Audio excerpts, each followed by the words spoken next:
إذا مشاهدينا الكرام متابعي إن الأوفياء، مرحبا وأهلا وسهلا بكم في هذا الفيديو اللي كنصوروه اليوم مباشرة من جامعة الدرارقة.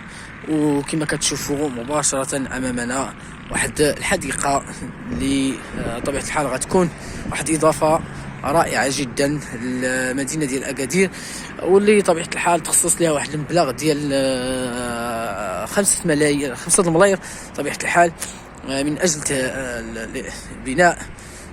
بنائها، وطبيعة الحال من أجل أنها تكون واحد إضافة كما قلنا المدينة ديال أكادير. إذا يتعلق الأمر بحديقة الحيوانات، واللي طبيعة الحال لأول مرة في تقريبا الجنوب كامل غادي تكون واحد حديقة مخصصة للحيوانات، واللي طبيعة الحال في إطار إن شاء الله أنها تكمل، وإن شاء الله أنها إن شاء الله تكون في واحد الحلة إن شاء الله اللي هي جديدة.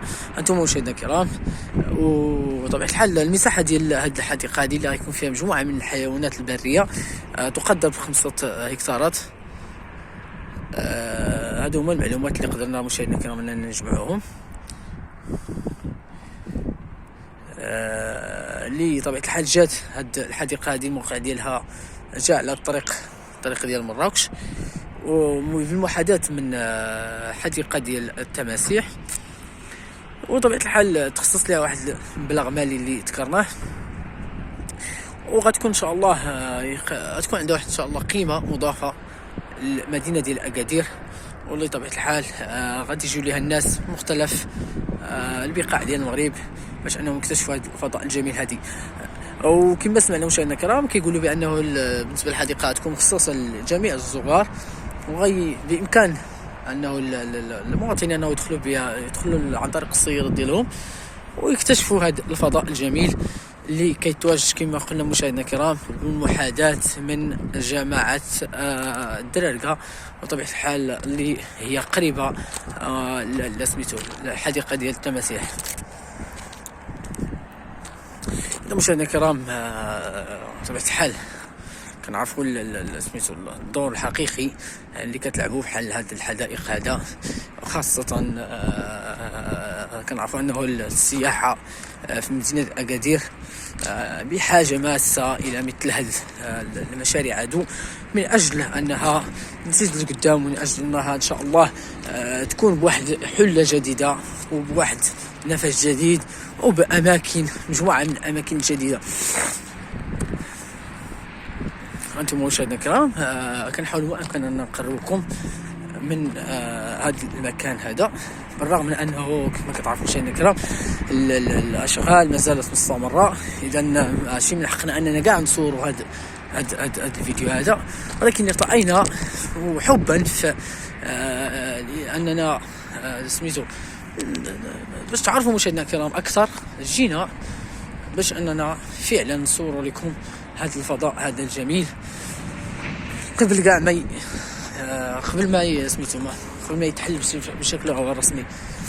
اذا هذا هو احد الابواب ديال هذا المكان ديال حديقة الحيوانات. هذا هو الباب ديالها، هي طبيعة الحال على الشكل ديال الأسد. وهذا الأخير انتم مشاهدينا الكرام هكا داير، هي قريبة لسميتو الدرارقة. انتم مشاهدينا الكرام كتشوفوا انتم كتشوفوا الطريق الرئيسية اللي كتدي طبيعة الحال لمراكش.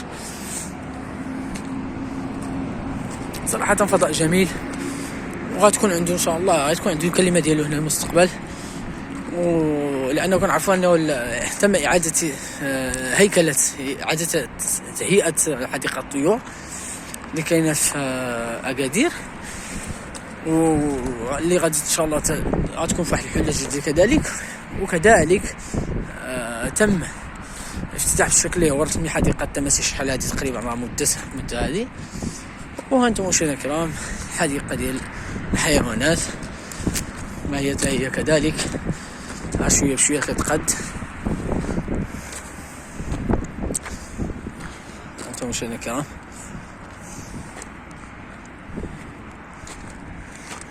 هذا الخير هذا راه قريب يتقاد ان شاء الله، والمساحه ديالها كما قلنا تقدر بواحد 4 هكتار. 4 الهكتارات راه مشاهدينا الكرام مش شي حاجه سهله. وهذا المشروع راه ماشي وليد اليوم، وانما كان وليد بطبيعه الحال مجموعه من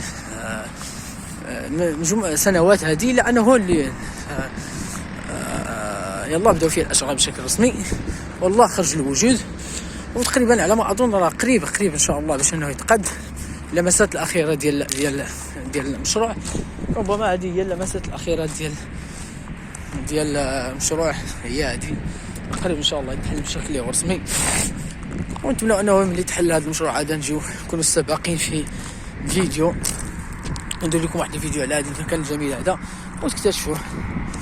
عندها اطلاله ديالو صراحه اطلاله جميله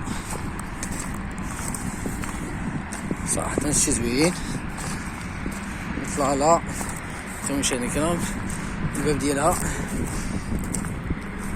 الله يقيم هاد الشيء زوين تبارك الله ورائع. نتمنوا انه يتحل في اقرب وقت ممكن.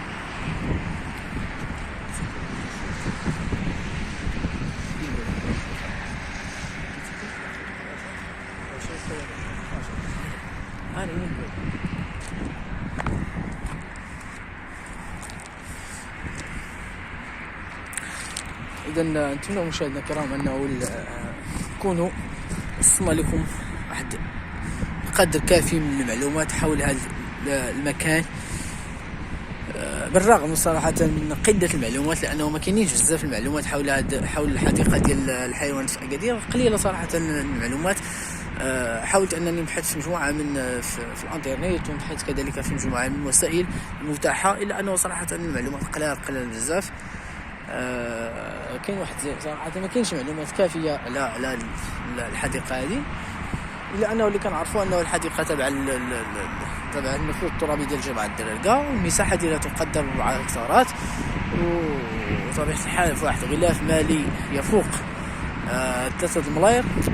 إذا هادشي هما المعلومات اللي تواصلت اليوم، وحاولت انني نجي لعين المكان ونصور لكم هذا الفضاء الجميل هذا، بالرغم من انه صراحه مازال متقاد، في حين انه ان شاء الله السبيطار قريب.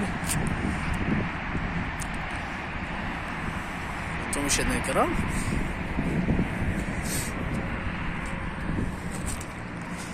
اذا نتمنى مشاهدينا الكرام انه الفيديو يعجبكم وينال الرضا ديالكم. واخا قلة الامكانيات صراحه صورنا غير بالهاتف، لانه صراحه ما عودناش اننا نصور هذا الفيديو كاع، ولكن ملي صراحه ملي شفنا المكان الجميل هذا سعينا اننا نقربكم مشاهدينا الكرام مجموعه من المعلومات حول هذا المكان هذا. اذا مشاهدينا الكرام الى فيديو اخر، نحييكم ومرحبا بكم في قناتي الشخصيه.